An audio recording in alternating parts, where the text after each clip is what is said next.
Hey guys, welcome back to Riding the Pine. Today's show is proudly brought to you by our sponsors Game Day. We have Alpha Exteriors, Bathroom Brilliance, and JP Hardwood. Now, we are here down at Hector Harvey for the Mitchell Fleming Cup today in specifically, but I thought, why not bring a good friend of the show? Jarrett, mate, welcome to the show, brother. Thank you. Thanks, Tex. So, guys, Jarrett is the president of the Dapto Chiefs Club. Yes. And so I thought, let's give him a bit of an introduction and background for those who aren't aware of yourself in general. So let it rip.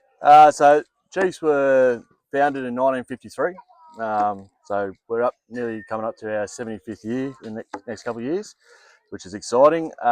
We've had a lot of great players come through our ranks, which is amazing. We've got guys going to college, a couple of pro guys, which is always exciting. At the moment, we're shifting more to a junior base, so seeing a bit more into the future. Yeah. Which is great. As you can see out here today, we're plenty of juniors running around. Yeah, definitely. It's a big show, and obviously the guys that can't see it at home, we're looking at almost sort of 50 kids almost out there today. Yeah. So we had a big push last year, and we had about 40% growth, so which is amazing.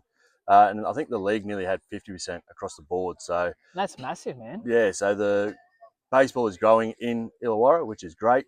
We would love to get back to the numbers when we were kids. I was going to say, man, Berkeley was packed, man. Yeah, every field, and I think at peak we nearly had 1,200 kids down there. Definitely. So it is a goal. I think the Illawarra has a really good catchment area of kids, right? We have so many sports to pick from, but in our heyday, there was again the 1,000+ that chose baseball, and I'm glad that you guys are kind of trying to reach that peak again. Yeah, 100%. I think the problem is there's so many options now. Yeah. Baseball can be expensive, so we're trying to make it as affordable as possible. Last year we gave free T-ball. That was that grant, the sponsorship. Yeah, the grant that Chad and Aaron Tritton organised last year. Beautiful. I'm pretty sure that's happening again, which is amazing. Well, we can catch up with them later today and 100%. confirm. But yeah. So on the senior side of it, we're going strong again. We had a little growth in numbers again. We fielded 4 teams in all grades. A team in all grades, all 4 grades. Beautiful. We were fortunate to win it last year, which was the first time in about 12 years. Wow. I haven't been down in close to a decade, so I guess it's a long time between winnings and stuff. Yeah. But it's good that your club is still thriving in that space, and everyone does their sort of rotation, goes through a rebuild. Oh, 100%. Well, a few years ago, probably 5-6 years ago, we went through that rebuild. Had a lot of kids playing first grade, and it was tough. But now those kids are adults, and now they're competing at the top level down here. That's great, man. Obviously, that's been probably one when I've had multiple people on the show is the question I kind of posed to them, trying to transition from juniors, which is a pretty sustainable sort of group of players, but getting them to kick on to seniors. Yeah, right. Because life happens. Yes, 100%. Especially nowadays, everyone's getting more expensive. Everyone's working. Everyone's has a different point in life they want to do. But it's great to see our first graders. Majority of them have come through our junior system and progressed to the first grade level. So which is really good to see. And what's your background? So when did you first start playing yourself? Because obviously, let's learn more about you first. Okay, so I started about when I was 12. Yep. So how old are you right now? 36. So okay, still young. 20 something years now. It's I definitely feel everything. Yeah. every pitch I had back in the day. But yeah, I started when I was 12. Did all the Illawarra rep. Did the country New South Wales. I was fortunate enough to go to Australian Academy and play in the ABL for a couple of years before I hurt my shoulder eventually. Did you end up having any surgery? Did it need it? Or I didn't have any surgery, but I think it was the same thing. I didn't have the time and the money to put into it because I had to get back into the real world kind of thing. Of course. And that's what's hard, right? Because that's what we talk about from converting almost the junior side into the mature side of baseball seniors. Life happens, whether it be an injury, relationships, work. It's sometimes hard to capture everyone and keep them healthy. And, how do you manage it as, a president and having gone through it yourself? Big thing now, especially with pitchers, is pitch counts. You're looking after arms. You're not blowing people out 100, 120 It's a warm-up. game. It's a warm-up. Oh, mate. I remember 19 throwing 150 on. So we definitely limit that. Pitch counts is a big one. And we take care of our guys. If there's injuries, we make sure they get looked after.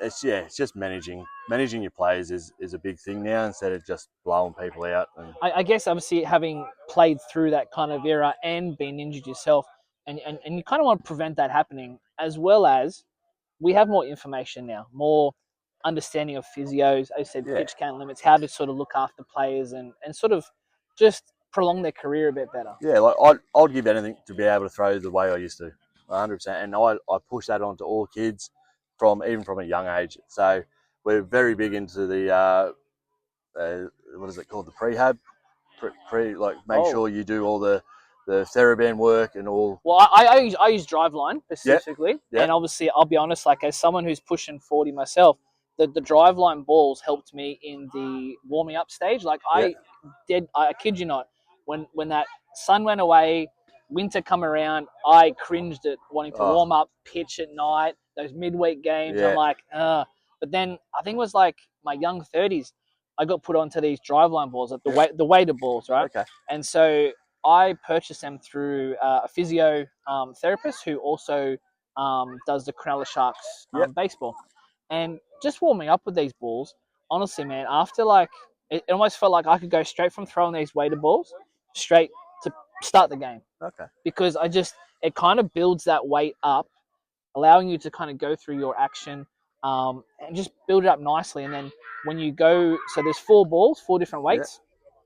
After that 4th one, it's basically the weight of a real baseball. Okay. And so then when you do your proper warm-up throws, like your arm, your shoulder, your elbow, I mean, it's just like ready to go. So in that sort of manner, it's helping pitchers prolong the careers, man. 100%. Like we have a guy who just came back from college, Lockie Rosso. I've seen him use them. Yeah. Well, I got him onto it. Oh, there you go. There you go. Yeah, because we played at MacArthur together. Okay. So beautiful. Yeah. And, he used them, and like I think he swears by them. Yeah. I haven't had the opportunity to grab them. Well, if you start, you can still pitch today. Oh, calm down. But are you playing, or are you just more admin now these days? No, I still play. I'll fill in when needed. Like we got a good bunch of young guys, so I give them the best opportunity. Then I'll step in when I feel like I can be value to the team. I don't want to take opportunity away from the guys. They put a lot of hard work in. But was that like, as myself who is stepping away slowly from playing myself and giving back in a media sort of sense, that's my way of giving back. Yeah. Now you're giving back as a president of a club. That's huge, right? Did you find it hard to transition from playing because that itch to play, or were you so far, I guess, hurt and a bit sort of cringed to like, nah, look, I'm just so happy to get away from playing? Oh no, I love still getting out there, especially playing with some of the boys I grew up with. It's always great to get out there. But I stepped back because I couldn't give what I wanted on the field. Yeah. I still had passion for the game, so I thought I'll give the president role a go. Yeah. Give coaching a go. Just give back whatever I can. But yeah, I still love getting out on the field and seeing if I can still run and gun. Do you have a kid? Are you? Yeah, so I have a son that's trialing for under 18s today. Oh, that's not a kid. That's a young fella. He's a big boy. He's big.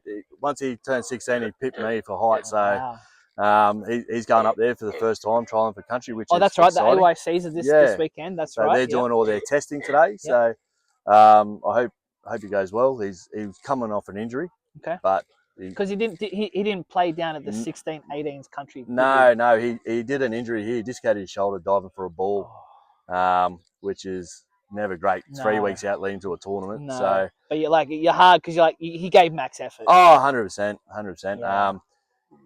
It was a hard thing for him, but we were able to get this opportunity for him to trial, so he's happy with that at least. But like he's healthy, obviously.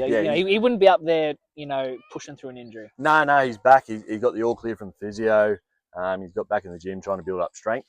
So he's probably not 100%, but he's ready to go, ready to try. No, beautiful. Now, obviously, circling back to your president status, what is it? How do people become a president of a local regional baseball club? A couple of different ways. Okay. Definitely passion for the club. Yeah.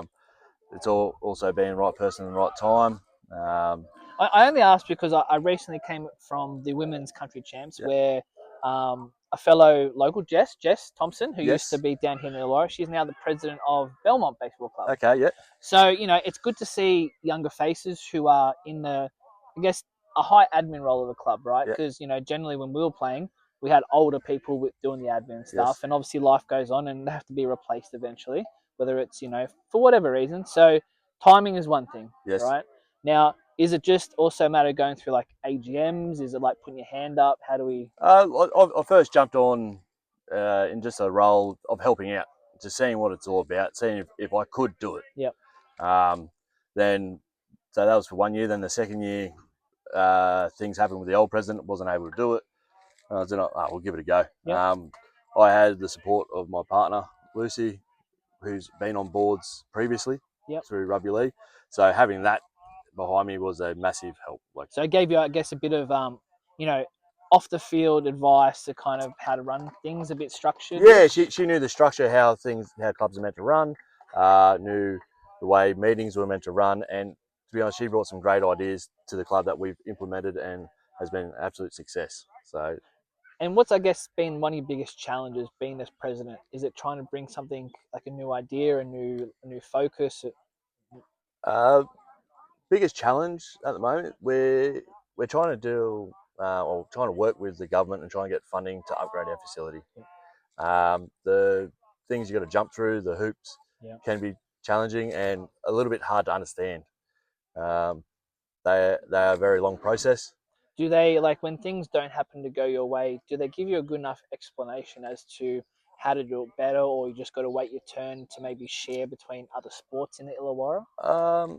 The communication has been pretty good. Okay. So we went through a government grant. So we're in a funny area where we're part of the Shell Harbour electorate, but the Wollongong Council. Okay. So we've got to deal with the Shell Harbour government, but the Wollongong side for field maintenance. So the juggling act between the two can be difficult at times, but is that because Wollongong Council will come and like potentially like mow your outfield grass kind of thing, or no? So we've got the lease to the ground, so all maintenance to the ground, everything is done by our great grounds crew. Because that's very different. Because generally, a lot of baseball fields, in a lot of aspects in regional, the government just comes in with a big tractor, does the outfield, leaves the big clumps of grass for you to collect. And, but you don't have that. No, we took it on. It is challenging. It's like summer. The mowing is just crazy. Non-stop. It is crazy out there. But it gave us the freedom to do. If the game was iffy, we could get on. If we put the work in. Yeah, you guys make your own call on the ground, right? Exactly That's right. huge. Yeah, so like today, if we didn't put the work in 2 days ago, we probably wouldn't have been on today. Yeah. So the guys that come down 6:30 in the morning, tarping the field, getting the dirt prepped, is all credit to them for us to being on today. Well, yeah, I got down here a bit earlier, obviously before you came on board, and I saw that Craig and their crew, they're already shovels and getting the tarps down, and the ground does look amazing. Yeah. Obviously, I haven't gone and walked every square inch of it, but we've had a bit of rain. It's winter. Yeah. Standard sort of stuff. Have you had many washouts this winter for this league? We have a few. We've had a few. Yeah. But we have a few every year. It's just one of those things. You normally get a run of probably 4 washouts in 6 weeks. Yeah. Then a couple during the year, but then you have a run of great weather. Yeah. So it is a balancing act. We are looking to invest money in the drainage this year. So just to provide a facility that get our members on. Like, people pay a lot of money to play. Absolutely. So you want to get them out there as much as you can. Well, how big is the season? How many rounds or weeks? This year, I think it's about 17 seasons. So when you factor in how much it costs, then you're getting 5 to 6 washouts a year. That's a third of the season. Yeah, almost. exactly right. Yeah, it's money. Is it the value for money? What does it cost? What does it cost for a senior registration? We're roughly about 400 at the moment. Okay. Well, my Sydney club's around the 350, so they're pretty much the same. Yeah. So right? we only bumped it up to 400 this year, but that includes your presentation ticket. Okay. So just to make it a bit easier. Yeah, no, I got to pay for that later. So get that money up front, and it just makes that easier for the people that organise that late in the next couple of weeks, actually. So obviously, you've had a few social events, but before we speak about that, obviously today in particular, so this Mitchell Fleming Cup, right? So I actually thought this was the first one official launch, to be honest, because yeah. I actually hadn't heard about it in Sydney, and I don't. I'm obviously, I learnt. How long has this been going on for now? We've had 5 or 6 contests. We've had a few rainouts, so it's probably been going about the 7 years, I believe. Not which is not great for us because we started in the middle of Berkeley's probably strongest dynasty they've ever had. Yeah. So unfortunately for that, but yeah, we've held it here a couple of times, held it at Berkeley. We've moved grounds. We always try and get this game on because it is probably the best game on the regular season for our calendar. And that was the other thing. I actually thought this was a one-off. I didn't realize this just flows into your regular season. Yeah. So we decide early in the year what day it is, communicate with each other, and then both clubs actually really make an effort to make it happen. Yeah, exactly. Yeah. Now, what was the purpose behind creating the Mitchell Cup? The Mitchell Fleming Cup.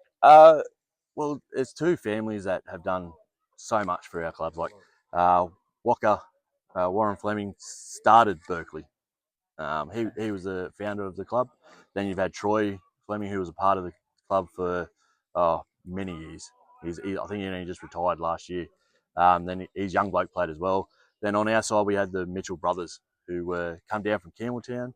They were great players. I think one of them, or maybe a couple of them, went to play for Australia. Oh, beautiful. They all played for New South Wales, and they were our core, I would say, at that time, and were one of the reasons for our great success in that era. Well, I'm obviously very hopeful that this gains even more exposure and more traction, because obviously as more and more fans start to rock up now, the car park's getting full, the food's starting to smell the food cooking on the barbecue. I saw you working on the sound system bit there. Is it all good? I don't know. We're trying a few things. No, that's cool. But hey, look, obviously today is a very special day for your season. I really hope it goes well. Now, obviously, the juniors today. So to circle back, was this like a particular like little clinic, like come try? Yeah, so it's kind of like a junior season launch. Okay. And we got our first graders come down to run it. Yep. So just to get the kids exposed to what they maybe want to be in the future. Like I said, a lot of our guys started in juniors, so it was a good opportunity for them to give back, get them down, get them interested in baseball again, ready for the summer.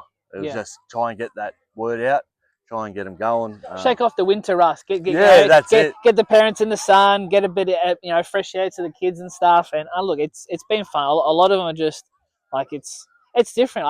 When I watch them, I go, is that how I was as a junior? I go, how did I get taught again? You know, and look, you guys are doing a great job out there. I think there's 7 or 8 of them out there, kind of running a few different clinics. So I'm really happy with that. Now, obviously, let's move on to a little bit of fun. Yeah. Do you have a favourite MLB team? Yeah, well, I grew up going for the Cardinals. Like, I loved Yadi Molina, Chris Carpenter. We can't be friends. Texas. Mate, 2011 hurts, mate. Poor holes. Machine, man. Mate, they've had so many great players, and but to be honest, as a kid, I grew up. The dream was to throw to Molina. Unfortunately, never was good enough. But it was a dream. Had a dream. Now, obviously, the reason I ask, because obviously I like to do a bit of a segment on my show. Yep. Now, I'm a bit of a card collector. Yep. Obviously, it's a bit of a rabbit hole. Yeah. It can cost a bit of money. Oh, yeah. You know. Do you collect cards? I do not, but I do. I check it out on social media every now and then. See what ones they might pull. Mate, the dream is to get that 1-1 in it. Absolutely. Like that would pay for your card collection.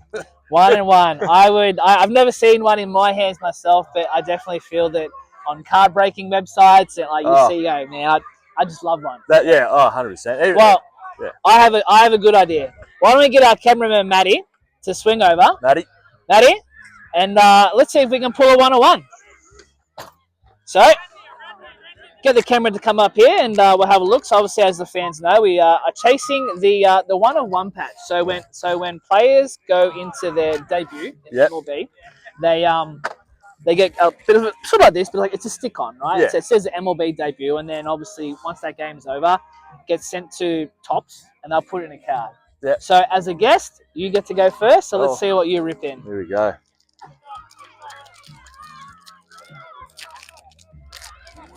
All right, what do we got? So, what do we got? So we have Jackson Joby out of the Tigers. We have Ryan Rolson out of the Colorado Rockies. Jace Jung out of the Detroit system. So his brother is Josh Young out of Texas. So yeah, there you go. Yeah, that's it. It's close. All right.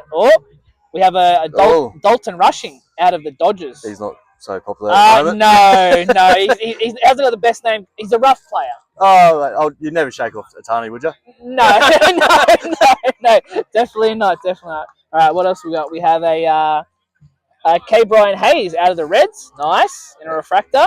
And we're going to finish with Luis Angel Acuna. Now, Acuna's brother. Yeah, his brother was amazing when he came out to Australia. Absolutely. And that's a funny thing, right? Like, there's actually been quite a few MLB players who have played in ABL. Yeah, like I played with D.D. DeGorius, who had a great career, like played Yankees, Arizona. He came out to the Sydney game. Absolutely, he did. Donald Lutz. Mate, this is heaps, isn't it? Obviously, Curtis Mead's doing really good right now for Washington. Killing it. Travis Bazzana. Mate, you can't talk about enough of these guys. Mate. So, I pulled a Marcel Mayo out of the Boston system. We have a Thomas Harrington out of the Pirates. And Augusti Ramirez out of the Marlins. We have L.A. De Cruz. Now, that guy can play, man. Can't he? Right? He can fly too. We're going to go with an Augusti Ramirez again, but this time in a refractor. So there's a bit of a special card.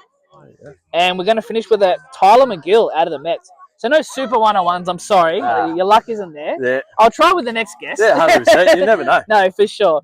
But hey, thanks for coming on the show, Jarrett. Because Thank obviously it's just great to be down here and get you guys out and about, right?